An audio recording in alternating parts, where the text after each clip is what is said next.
जिस वृक्ष के नीचे बैठकर आप मंत्र का जाप करते हो, उस वृक्ष की पत्ती को नहीं तोड़ना। इसका स्मरण रहे। जिस बेलपत्र के वृक्ष के नीचे बैठकर आप भगवान के मंत्र का उच्चारण करती हो, माला जपती हो, उस वृक्ष की पत्ती को तोड़कर नहीं चढ़ाना। उसको रहने दो।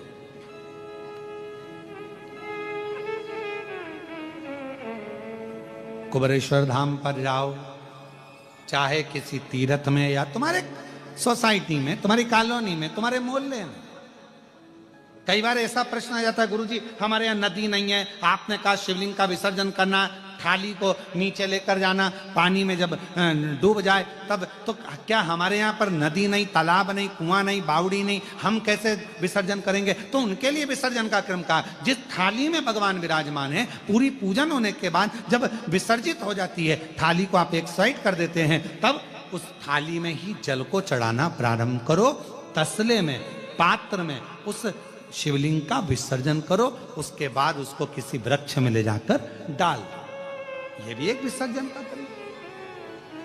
बड़ी बड़ी शहरों में, बड़ी बड़ी सिटियों में नहीं है तालाब, नदी, सरोवर, बावड़ियां, कहां जाए ठंडा करने, विसर्जन करने? उनके लिए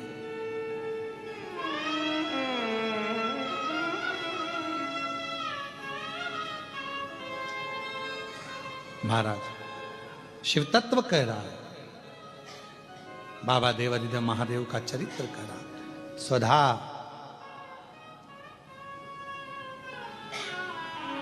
बेटी वृक्ष की छांव में, आज इस वृक्ष की छांव में बैठकर जप करती है, माला जपती है, भजन करती है, स्मरण करती है, मंत्र जाप करती है, उसकी पत्ती को सुधा नहीं तोड़ती है। क्यों? क्योंकि जितने समय तक उस वृक्ष की छांव में बैठकर आप भजन करते हो, तप करते हो, साधना करते हो, उस वृक्ष की पत्ती में वो मूल मंत्र समाहित रहता है। जब जब उस वृक्ष के नीचे से निकल कर जाते हो, उस पत्ती का तत्व, हमारे उस पत्ती का रस तत्व हमारे जीवन को कृतार्थ करते जाता है और हमारा उद्धार होते चले जाता है। रहने सुधा बड़ी हुई, और जब सुधा बड़ी हो गई, सुंदर बहुत थी, भगवान नारायण ने देखा कि बड़ी सुंदर है, शिव का जाप करती है, शंकर का स्मरण करती है। शिव जी से पूछा जाए कि इसको किसको दिया जाए, ये किसके साथ ब्याहेगी, इसका विवाह किसके साथ होगा, ये शंकर भगवान से पूछा।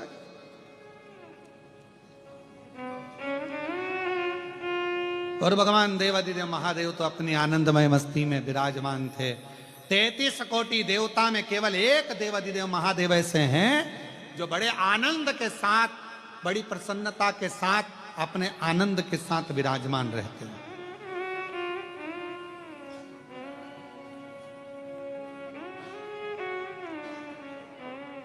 जब लाइफ का बेस्ट चैप्टर चालू होता है ना, तो व्यक्ति अपने शोक करना भूल जाता है। जब बेस्ट चैप्टर चालू होता है,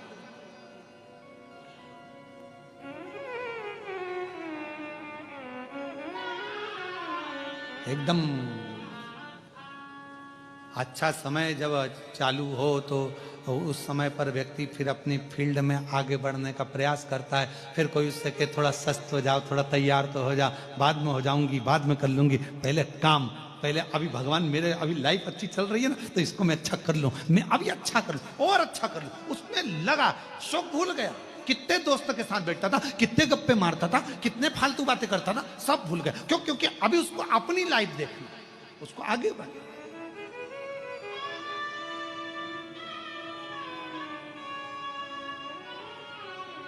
किसी ने बहुत अच्छा कहा है, बुरों की संगत को अगर छोड़ना है तो अपनी क्वालिटी को अच्छा करना प्रारंभ करिए, अपने आप संगत छूट जाएगी। जैसे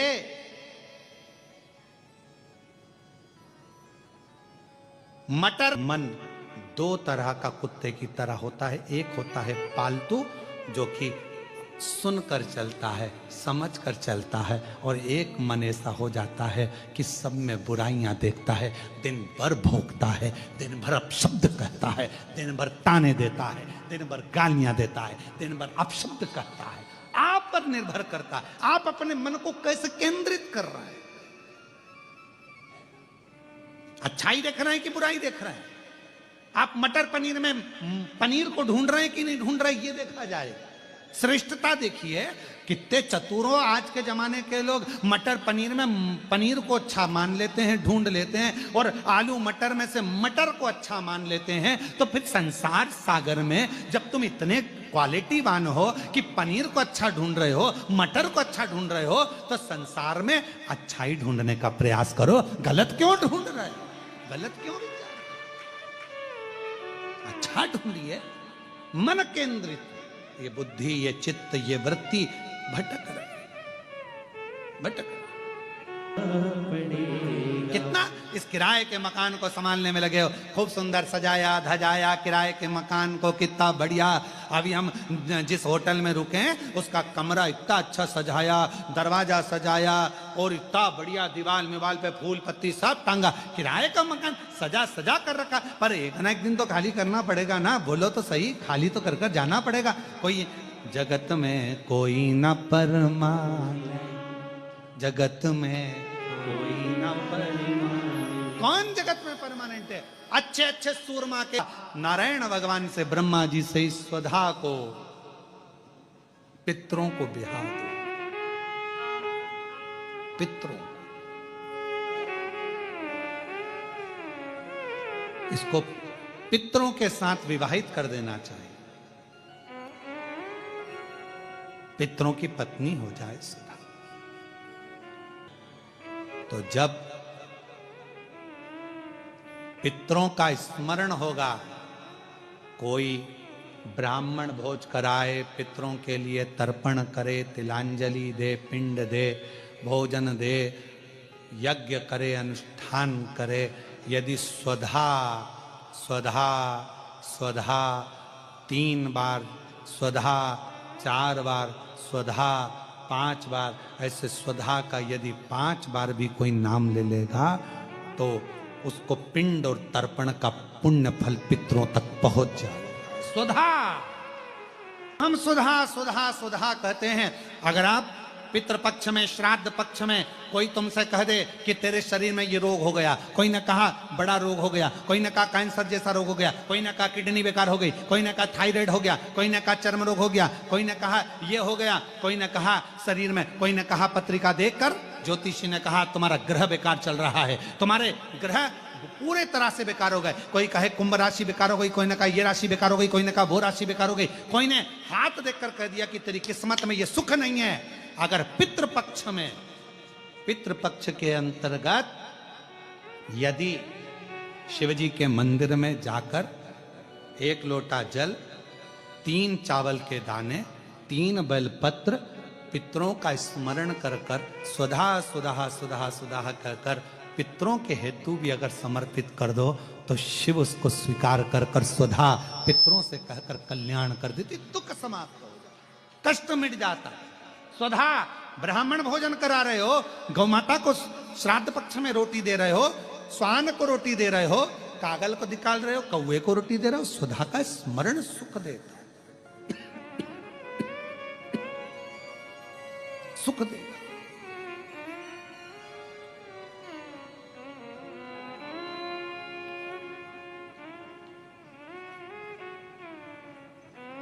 ओम। घर में यदि क्लेश उत्पन्न हो जाता है, आपका धन, आपकी प्रॉपर्टी, आपकी जमीन, आपका प्लाट, आपका दुकान, आपका पैसा, यदि किसी ने कब्जा कर लिया और छोड़ नहीं रहा, प्रत्येक अमावस्या के दिन पीपल के वृक्ष के नीचे जाकर 2 दीप लगाइए घी के। दोनों दीप के सामने एक हल्दी का चावल, एक कुंकू का चावल का दाना रख दीजिए और स्वधा स्वधा स्वधा स्वधा 3 बार कह दो। और स्मरण करो, हे हमारे कुलदेव, पितृदेव, शिवदेव, महादेव, कृपा कर कर मेरा जो जमीन है, मेरा जो धन है, मेरी जो प्रॉपर्टी है, मेरा पैसा लोगों ने हथिया लिया, देते नहीं। अपना गोत्र बोलकर स्मरण कर कर बाबा मेरा कि मुझे क्या हुआ कि मुझे देना है, उसका पैसा चुकाना है, धन रखेगा नहीं। पितृ सुधा का नाम स्मरण करते से, जब हम सुधा सुधा सुधा सुधा कहते हैं, पितृ उसको स्वीकार करते हैं। जैसे अग्निदेव की धर्म पत्नी स्वाहा, क्या है, जम के बोलो जरा, स्वाहा। जब हम यज्ञ करते हैं, सांकल्य देते हैं, ओम वैष्णवे स्वाहा, स्वाहा बोलते से ही अग्नि देवता की धर्म पत्नी उस भाग को देवताओं को देती है। उसी तरह तर्पण, तिलांजलि, पिंड, तर्पण आदि जितने भी हम पितरों के लिए कर्म करते हैं, उसमें हम स्वधा स्वधा बोलते हैं। जब स्वधा बोलते हैं तो वो स्वधा पितरों को भाग देती है और पितरों से कहती हैं, ये मेरा बेटा दुखी है, इसको ये तकलीफ है, इसको ये कष्ट है, तुम इसका ये कष्ट पितृदेव मिटा दीजिए, महादेव की आज्ञा है, इसको सही कर दीजिए। करते, श्रेष्ठ करते। ओम जय। उच्चारण हमको सुख प्रदान करता है, स्वधा का उच्चारण हमें संपदा प्रदान करता है। अगर किसी व्यक्ति के जीवन में खो गया, कर्जे में डूब गया, कर्जा बहुत हो गया, पैसा चले गया, गाड़ी चली गई, मकान चले गया, सब गिरवे रखा गया, सब कुछ समाप्त हो गया, उसको प्रत्येक प्रदोष को, प्रत्येक अमावस्या को घी का दीप किसी भी पेड़ के नीचे, ये 5 वृक्ष बताए हैं पितृभाव के, उन 5 वृक्ष में से कहीं पर भी बड़, पीपल, आंवला, शमी, बेलपत्र आदि 5 वृक्ष में से किसी भी वृक्ष के नीचे प्रज्वलित करे और काम ना करे, उसका कर्जा चूकता ही है। चूकता। 4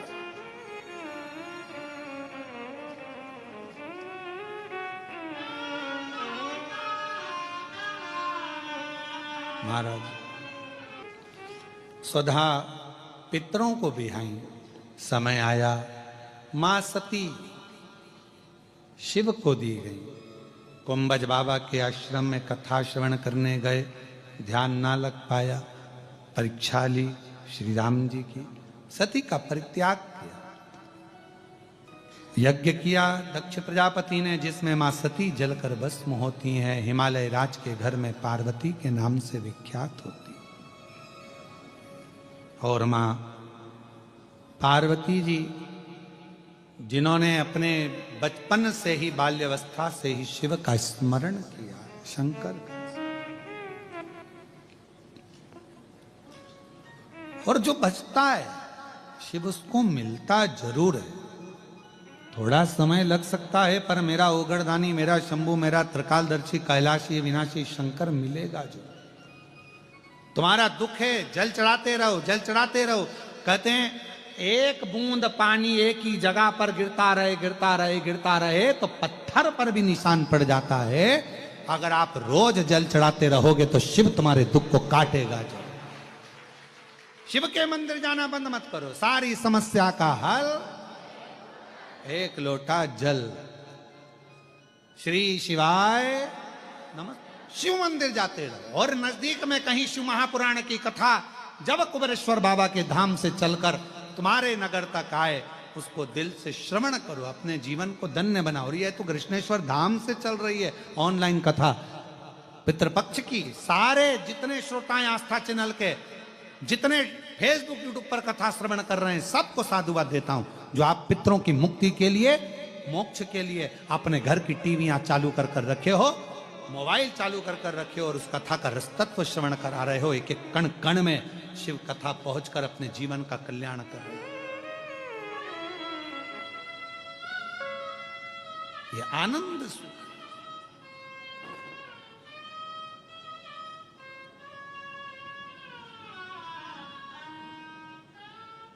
शिव कथा का आनंद जीवन का सुख है, जीवन का सुख। शिव कथा कर रही है, पार्वती माता ने तप किया, भगवान शिव जी के साथ मंगल विवाह पक्का हुआ। देवाधिदेव महादेव पार्वती पधार रहे हैं, जोरदार ताली बजाकर उनका स्वागत वंदन अभिनंदन। भगवान देवाधिदेव महादेव, माँ जगत जननी जगदम्बा